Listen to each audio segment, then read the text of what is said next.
혹은 예수님은 나의 안전기지. 마태복음 11장 28절에서 29절의 말씀으로 여러분에게 하나님의 말씀이 큰 은혜가 되시기 바랍니다.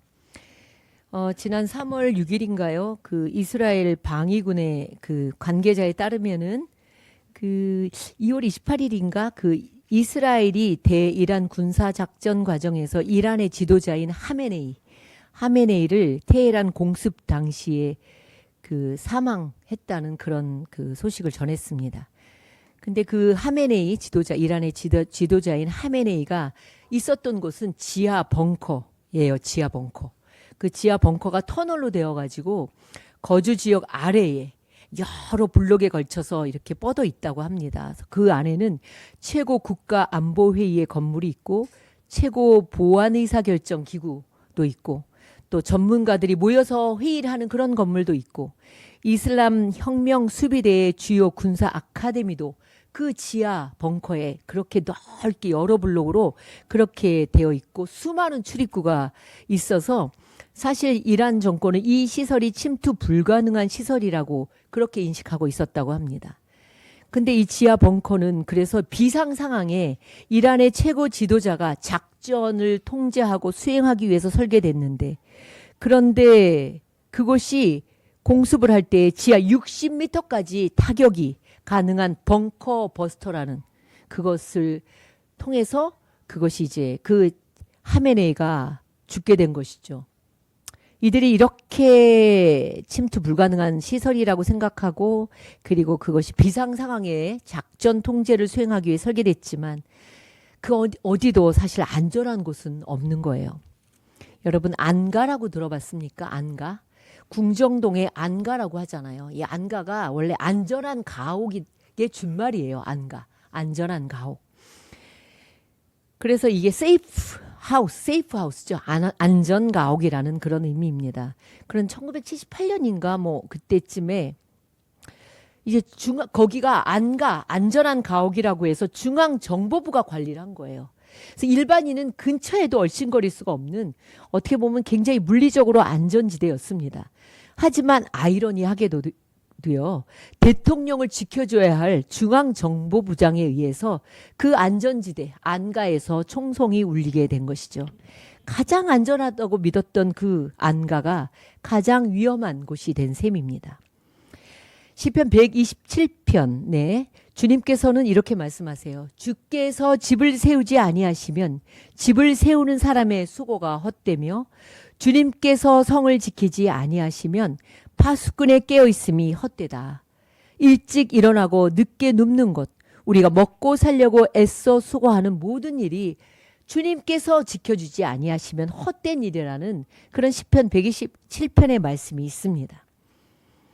안전기지다. Secure Base. 이 개념은 사실 존 볼비라는 행동심리학자가 말한 개념입니다. 그런데 이게 신앙적으로도 너무 중요합니다. 사람이 심리적으로 이 안전기지가 있을 때 그럴 때 평안한 거예요. 안전기지가 없으면은 불안한 것이죠. 근데 사실 안전기지를 제가 장소적인 것으로 얘기했지만 사실은 안전기지, 실제로 진정한 안전기지는 장소보다는 관계예요. 정서적인 관계를 얘기하는 거예요. 그러니까 내가 무장해제할 수 있는 단 한 사람이 있다면, 나를 지지해주는 세상에 한 사람만 있다면, 나를 받아주는 그 한 사람이 있다면 그 사람이 그 사람에게는 안전기지가 되는 것이죠. 예수님께서 요한복음 14장 18절에 제자들에게 이렇게 말씀하십니다. 내가 너희를 고아와 같이 버려두지 않겠다. 이렇게 약속하십니다. 그리고 내가 떠나도 진리의 영이신 또 다른 보혜사를 보내주셔서 너희와 함께 있게 하시겠다고 약속해 주십니다. 사람에게 이렇게 보호자가 있다는 것은 정말 안전함을 느끼게 되는 거예요. 지금으로부터 한 15년 전쯤 될 거예요. 제가 그 양평에 있는 신원리에 있는 신망원, 고아원이죠. 쉽게 말하면 신망원, 고아원에서 봉사라기보다는 실습을 한 적이 있어요. 사회봉사 실습을 했는데 매주 월요일마다 6개월 동안 아침 9시에 가서 저녁 5시까지 이렇게 봉사 겸 실습을 한 적이 있습니다. 빵도 사가지 가고 때로는 아이들이 생각나서 과일도 사가지 갔지만 그것이 그렇게 좋은 것만은 달갑지만은 않았어요. 제가 맡은 아이들은 주로 태어나서 이렇게 버려진 아이들부터 어린이집을 가기 전까지의 나이니까 한 4, 5살 정도 된 아이들을 돌본 것 같은데 주일에는 너무나 많은 봉사자들이 온다고 합니다. 그들 애들과 놀아주려고 많이 왔다 가면 이 아이들이 월요일엔 거의 아파요. 거의 아파서 제가 하는 일은 오전에 그 아이들을 병원에 안고 데리고 가는 그것이 저의 일이었습니다. 근데 이 아이들이 아파서 막 울어도 엄마가 없으니까 엄마하고 울지를 않아요. 그냥 엉엉 울어요. 그게 너무 가슴 아픈 일이더라고요. 물론 돌보시는 좋은 선생님들도 있고 이모님들이 있지만 그래도 엄마는 아니잖아요. 고아라는 게 그런 거더라고요. 거기에 기부도 참 많이 들어와요. 집도 너무 좋아요. 새롭게 집을 짓고 조경도 잘해놓고 많은 옷, 좋은 옷들이 기부로 들어오고 먹는 것도 그렇게 빵이나 과일 사가야 그게 그렇게 달갑지 않아요. 먹는 것도 많이 들어와요. 아이들을 영양가 있게 잘 먹여요. 또 아이들을 씻겨주려고 목욕탕에 가보면은 뭐 샴푸나 로션 같은 것도 기부를 많이 회사에서 많이 줘요. 기저귀도 아무리 좋은 옷을 입히고 좋은 음식을 먹어도 그들에게는 정서적인 안전기지가 없는 것이 가장 가슴 아픈 일인 거죠. 제가 얼마 전에도 분유를 누가 기부를 해서 분유가 되게 비싸더라고요. 한 통에 한 캔에 5만 원 정도 하더라고요. 그래 그거 한 박스 12개 들은 한 박스를 누구를 줄까 아기가 바로 난 아기는 없나 이러다가 이 10만 원이 생각이 나서 전화를 했어요. 갖다 드리려고. 그랬더니 뭐라고 얘기했냐면 저에게 목사님 요즘은 베이비박스에서 오는 애들이 없대요. 아기를 그만큼 안 낳는 거죠. 그리고 뭐 요즘은 그 아이가 없대요. 그래서 내가 아니 그러면 갓난 아기가 없어요? 없대요. 다 큰 애들만 있고 요즘은 그 우리나라에도 아기를 자꾸 덜 낳잖아요. 버려진 아이들도 없는 거죠. 거기에 제일 한 2, 3일 돼서 오는 애들도 있더라고요. 제가 보니까. 그래서 어쨌든 그들에게는 정서적인 안전기지가 없는 것이 참 가슴 아픈 일입니다. 그러니 사람에게도요. 우리가 심리적으로 어떤 지지대가 없으면 그게 가장 힘든 겁니다. 자신을 용납해 줄 누군가가 있을 때 어려워도 넉넉히 이겨낼 수 있는 거예요. 사람이 왜 자살합니까? 영종도의 그 인천대교가 그렇게 많이 자살하잖아요. 1년에 뭐 한 30몇 명씩 자살을 한다고 해요. 얼마 전에도 그 보수 무슨 그런 분이 자살했더라고. 이유를 우리가 알 수 없죠. 사람이 자살하는 이유는 그 에드윈 슈나이드맨이라는 사람이 있는데 이 사람이 자살을 연구한 사람입니다.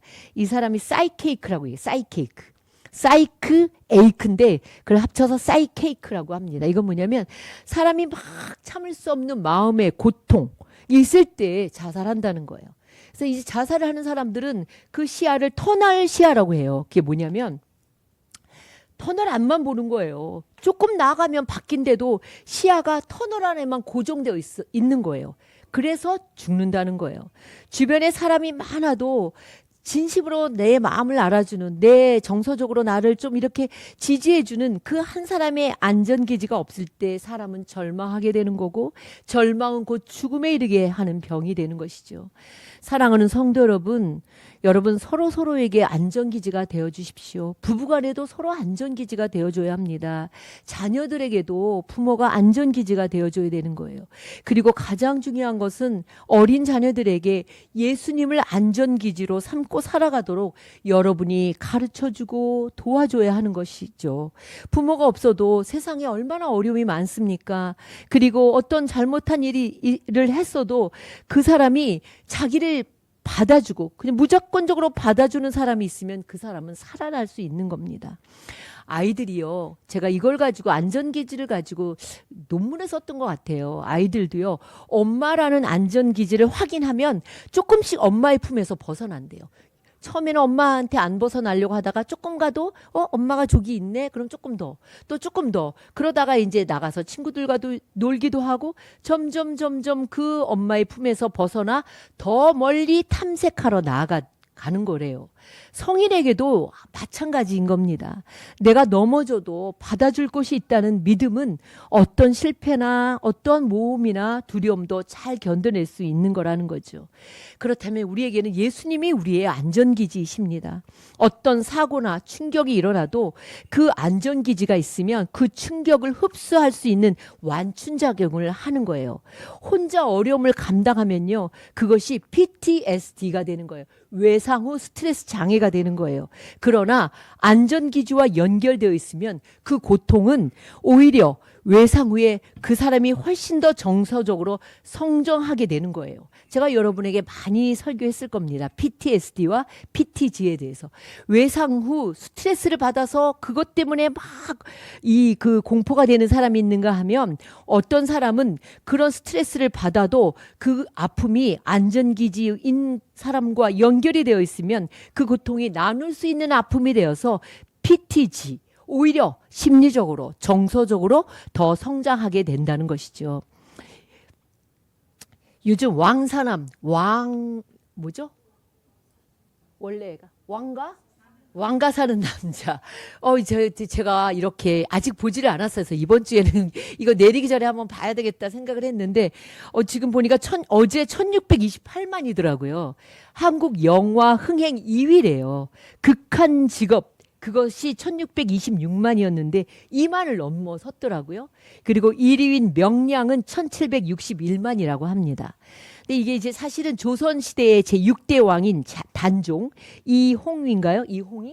이홍위와 숙부인 수양대군의 그 스토리잖아요. 수양대군에게 이제 왕위를 빼앗기고 강원도 영월의 청령포로 유배되는 과정을 다룹니다.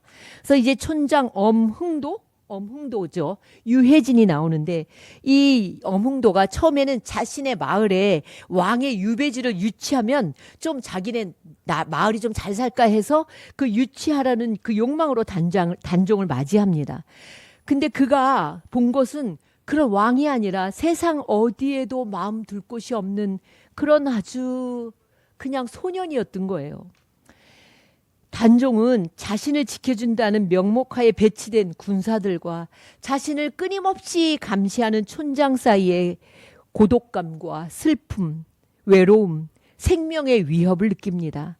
조선의 왕이었지만 이제는 그 어느 곳도 안전할 수 없음을 보여주는 것이죠. 그러나 역설적으로 어린 단종을 감시하던 이 평범한 촌장 엄흥도가 이 단종과 이렇게 교제하면서 아픔을 이해하기 시작하고 그에게 정서적인 안전기지가 되어준다는 것입니다. 사람들이 이 영화에 왜 이렇게 참 이 스토리에 눈물을 흘리며 볼까? 어린 소년 단종에게 청령포라는 것은 정말 차가운 유배지였지만 엄흥도라는 그 사람의 눈물 덕분에 그곳에서 잠시나마 따뜻한 정서적 위로를 받는 곳이 된 것이죠. 마찬가지로 사람이 아무리 어렵고 힘들어도요, 누군가 이렇게 정서적으로 나를 지지해주는 존재가 있다면 살아갈 이유가 있는 겁니다. 그리고 용기를 얻게 되는 거예요. 여러분, 마음 둘 곳이 없으십니까? 나와 대화를 할 사람이 없습니까? 내 마음을 알아줄 그 한 사람이 없습니까? 여러분, 왜 없습니까? 목사도 있고, 그리고 여러분과 저의 예수님이 있지 않습니까? 예수님은 우리의 안전기지이십니다. 예수님이 십자가에 돌아가신 후에 가장 먼저 제자들, 불안과 두려움에 떠는 제자들에게 찾아오셨습니다. 그리고 제일 먼저 하신 말씀이, 얘들아, 너희들 평안하기를 바란다. 불안해하지 마. 두려워하지 마. 너희들이 정말 평안하기를 바래. 이렇게 샬롬을 말씀하셨습니다. 그 폴 틸리라고 19세기의 가장 위대한 신학자예요. 폴 틸리. 이 신학자면서 목사죠. 이분이 말하기를 예수 그리스도께서 이루신 이 십자가의 구속의 은혜는 바로 우리를 용납해 주셨다는 거라는 거죠. 나 같은 죄인, 정말 나 같은 사람이 예수님으로 인하여 받아들여졌다는 그 사실이라는 거예요. 그래서 그의 그 기도시가 당신은 용납되었다라는 기도시가 있습니다. 많은 것을 긴데 그걸 다 빼고 은혜란 이거라는 거예요. 내가 가장 고통과 불안 속에 있을 때 불현듯 찾아온다는 거예요. 은혜는 내가 참 내 삶이 너무나 무의미하고 어두운 골짜기를 지나는 그때 별안간 은혜가 찾아온다는 거예요. 절망이 나의 용기와 기쁨을 깡그리 다 좌절시켜버리는 그때 은혜가 파도처럼 내 심령 가운데 부딪혀 온다는 겁니다. 바로 그런 순간에 한가닥의 찬란한 빛이 내 어둠 속으로 돌진해 오면서 또렷한 음성으로 들려온다는 거예요. 너를 용납하신다. 너보다 더 크신 분이 너를 용납하셔. 언젠가 너는 훗날에 알게 될 거야. 지금은 아무것도 무엇을 알려고 애쓰지 말아라. 다만 너를 용납하시는 그 사실만을 겸손히 받아들여라. 그렇게 쓰고 있습니다. 그리고 그는 용서와 은혜에 대해 이렇게 말합니다. 사람이 과거를 잊는 방법에는 두 가지가 있는데, 하나는 자신의 과거를 잊는 방법, 이것이 즉 회개고, 두 번째로는 다른 사람의 과거의 잘못에 대해 잊는 것, 방법, 이것은 바로 용서라는 겁니다. 회개와 용서인 거예요.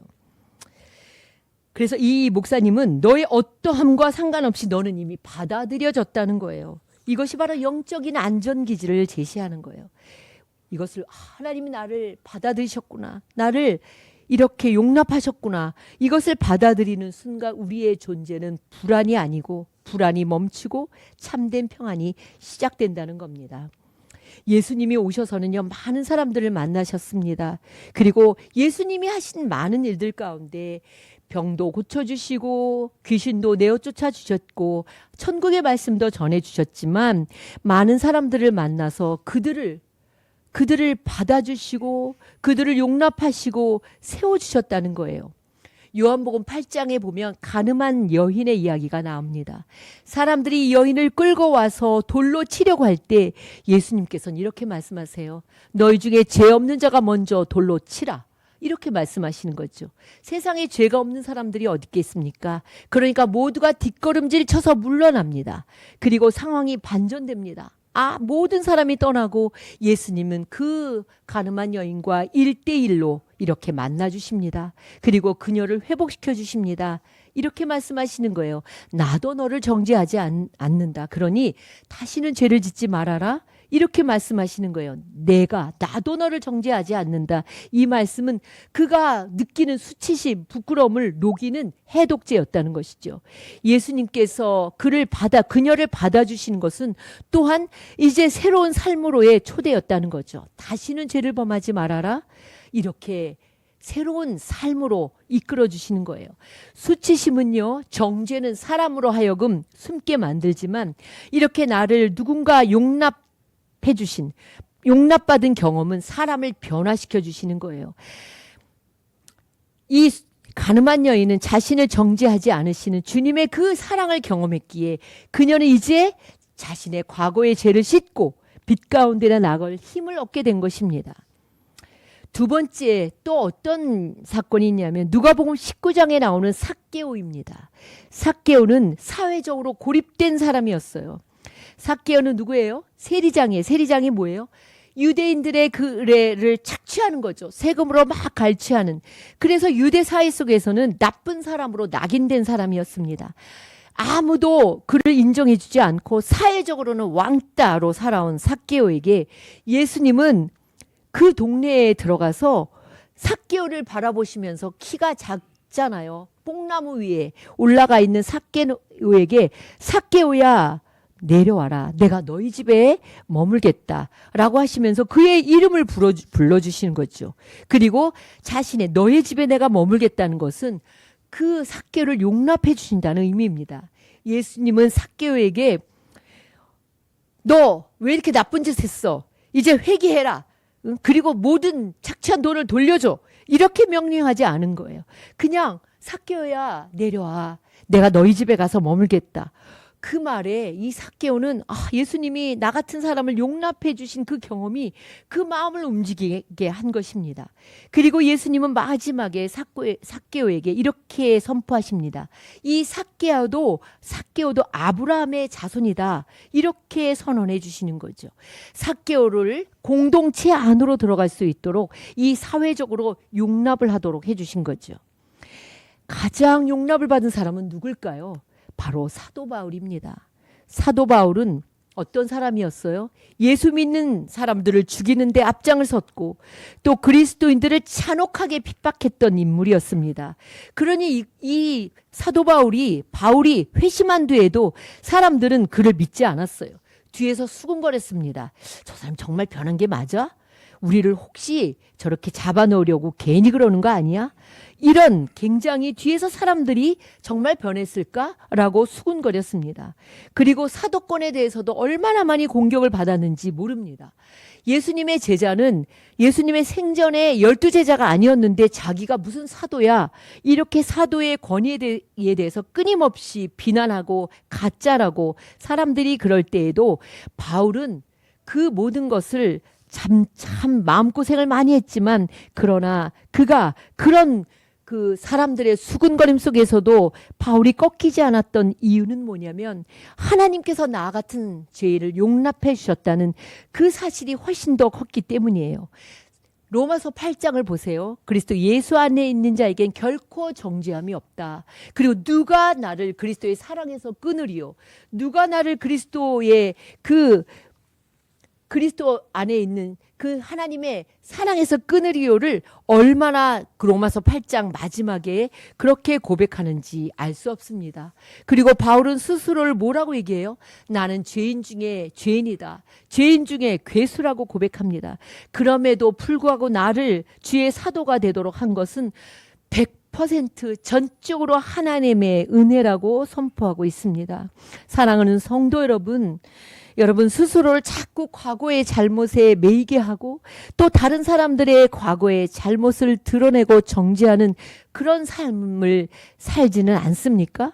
주님이 나 같은 사람도 용납하시고 또 나 같은 사람을 이렇게 하나님의 자녀 삼아주셨는데, 다른 사람들도 용납하고 이제는 과거에 매이지 말고 예수 그리스도가 나를 용납해 주셨는데, 예수님이 나 같은 사람도 받아주셨는데 그것을 기뻐하며 증거하며 살아가는 저와 여러분이 되시길 바랍니다. 주님이 저와 여러분의 안전기지입니다. 그분에게 달려가면 언제나 나를 안아주시고 품어주시고 다시 일어설 용기를 주십니다. 오늘도 주의 말씀과 주의 사랑의 품 안에서 다시 나를 품어주시는 예수님, 그리고 다시 나를 일으켜주시는 예수님으로 인하여 이제 부활의 주님을 만난 여러분들이 이제 또 돌아오는 한 주간도 세상을 이기며 살아가시는 우리 성도들이 되시기를 바랍니다.